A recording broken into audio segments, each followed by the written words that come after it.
It's time to get inside the Giants Huddle. Let's go, let's go, let's go. On Giants.com. I like it, I like it. And the Giants mobile app. Boom, give me some juice. Part of the Giants Podcast Network. Let's roll. Welcome to the Giants Huddle podcast, brought to you by Citizens, the official bank of the New York Giants, as we take a look at the rapid reaction after the Giants' Week 12 win over the visiting New England Patriots. 10-7 is the final score. I'm Madelyn Burke alongside Howard Cross. And Howard, it all came down to a missed field goal for the Patriots as the Giants came away for the 10-7 win. You were on the sideline in the rain watching that go down. Just walk me through what a sigh of relief that one was for you. You know what? It was a sigh of relief, but they had a couple opportunities right before that play to get off the field. They got to figure out a way to try to make that happen. I know not having Dexter Lawrence in the game is a huge miss, but you can't let them run up the middle no matter who's in the game. Someone's got to step up and make a play. They get them 3 and 4 at a time, but 2 4s in a row. The third one's the first down.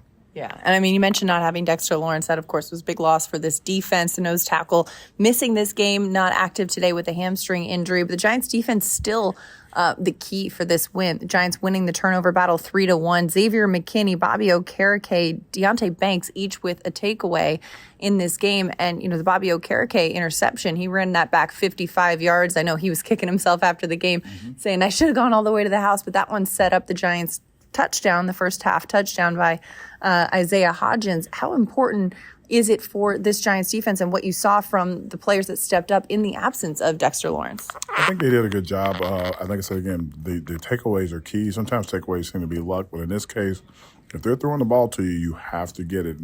I think they had 3. You said takeaways. They had 3 interceptions, but they could have had 5.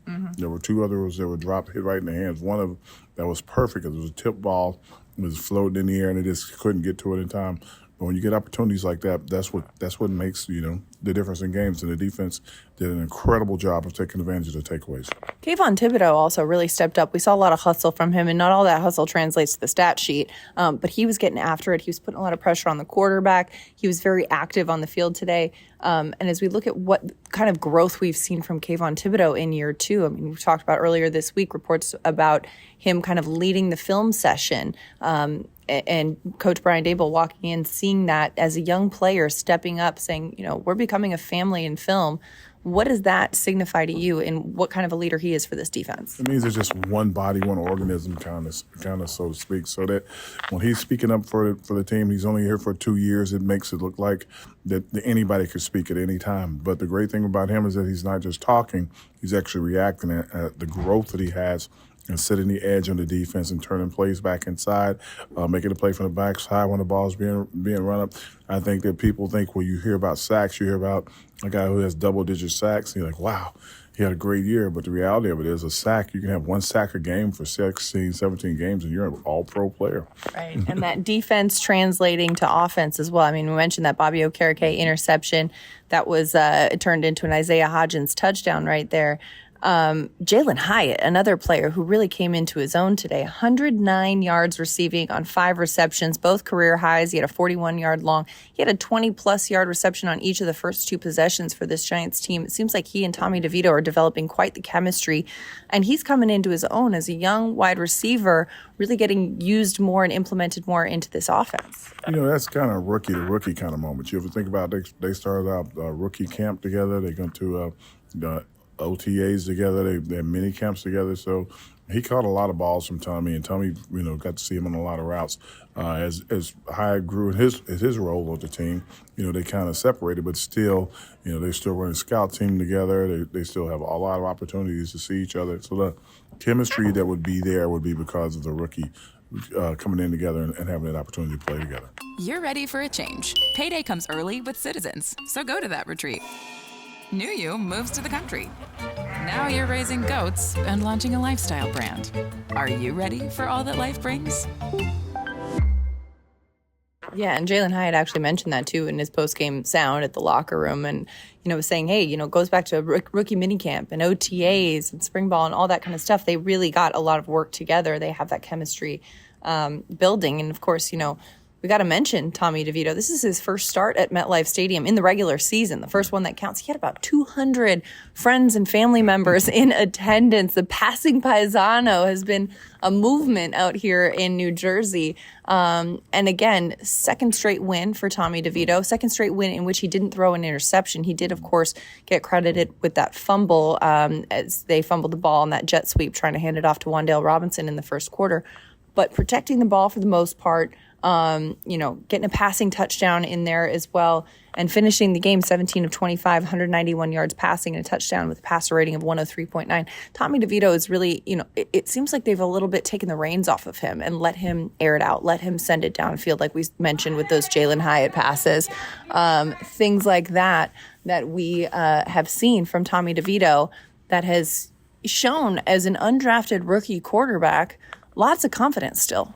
I mean, he's doing a great job. I think what's happening and what's best for him is that they're trying to play zone to see if they can get to him with the 4 guys down. That is like a 7-on-7 scrimmage, if you want. I don't understand why they're doing that.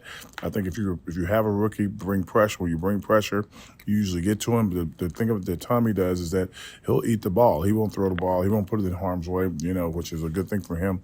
Even though the fumble was accredited to him, it was actually Robinson who didn't actually get the handoff, but the quarterback gets a lot of responsibility for some of the bad things. So we'll see, when it comes to as the season keeps going on, how he's going to be. It's going to be interesting to see if they're going to start him against the Packers.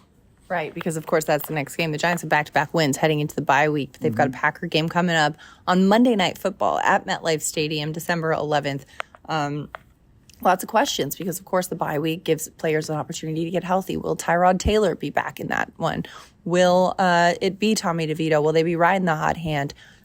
Other questions around health, too. Dexter Lawrence, guys like that you want to see. Evan Neal, who's going to be coming back, what kind of impact those are going to be making. But this is a late bye for this Giants team. Usually, they have it around week 7, 8. This is, a week 12, week 13 bye that we're seeing for this Giants team. And they need it. They definitely need it. They're trying to get some guys back. They're trying to find out how to, I guess, get rid of some of those bruises and bumps. But when it gets down to, and you played this long in the season, you get a little tired. And when you get tired, you got to figure out a way to how to recharge your batteries, how to get your mind reset, how to do a little self-evaluation so you can see what you're doing wrong and see what you're doing right. And if you can, get together with some of your guys and spend some time with them just so you can just hang out, maybe just outside of the stadium if you can for a few days. But you got to come right back and be ready for work. You got to kind of stay, kind of polished and ready to go. For these guys, it's going to be interesting to see. Do they let go and relax, or do they, kind of stay on top of it and try to figure out something for the rest of the season? Yeah, that team building, that camaraderie, almost just as important as it is the film study and all that kind of stuff as well. And I mean, I think it's a little bit easier, I would assume, going into a bye week, having that self-scout timing, coming off a couple wins, right? Yeah, I think winning makes everything better. It makes you want to pay attention to it a little bit more to see how close you were in some games in the past and what you did different in these games. And again, 10 points is not a lot of points. You got to figure out how we can complete and finish up some of these third downs, especially third and anything under third 5 or shorter. You got to find a way to be high 60 percentile in conversion of those from the offense. On the defensive side of the ball, hoping Dex will get back and be back in that middle. But if he's not, these guys got to self-evaluate themselves and see how they can get better at stopping the run. Because it's okay to have some runs to get to the edge. You kind of understand if you can't get enough guys over there, but you cannot.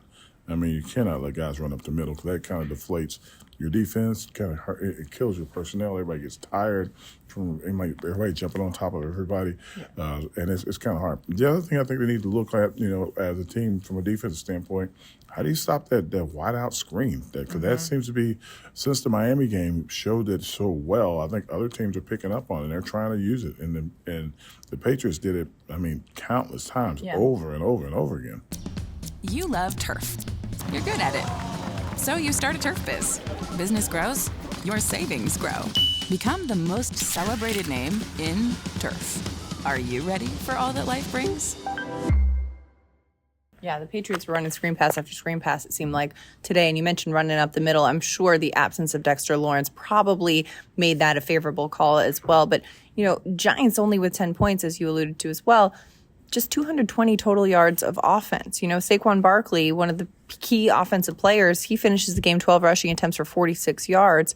All week, the Patriots players are saying, hey, we've got to zero in on Saquon. Brian Daboll says, of course they're saying that. Every team is saying that. But when, you do shut down Saquon Barkley, yes, it's great to still get a win. Winning ugly is better than losing pretty, like the adage says. How do you kind of get Saquon more involved? Or is that going to be imperative if this team wants to kind of stack some wins after the bye? It's kind of a twofold kind of thing. It's more of like, okay, we're going to give the ball to Saquon. We're going to fake the ball to Saquon. We're going to use Saquon as the misdirection.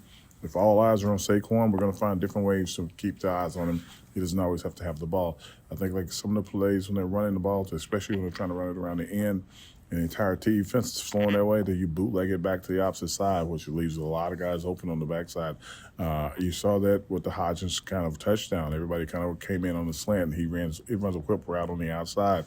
When he comes back out, there's nobody out there but him. Yeah. So that's what you're trying to do. You try to get the eyes going one way and go back the other way. That's the only way they can kind of do that. And they got to find a way that the offensive line has to be able to cut guys off, because when the defense is overflowing, there's always should be a cutback lane for the running back to get through, and they're going to have to figure that out as well. They have to figure it out, but luckily they've got time to do that because the Giants are headed into the bye after the Week 12 win over the New England Patriots at MetLife Stadium. Cold, rainy day. You know what, though? Can't blame it on Milli Vanilli. Can't blame it on the rain. The Giants got the win 10-7 over the Patriots, improving to 4-8 on the season as they head into their bye week and prepare for the Green Bay Packers at MetLife Stadium after the bye. And that's a wrap for this week's Rapid Reaction, of course, on the Giants Huddle podcast. Giants Huddle. Giants fans love a winner. It's why they love Citizens, named a 2022 Best Bank in the U.S. by The Banker as the official bank of the Giants and sponsor of the Huddle. Citizens is made ready for fans of Big Blue. Learn more at citizensbank.com. For Howard Cross, I'm Madelyn Burke. That's a wrap on your Week 12 Rapid Reaction.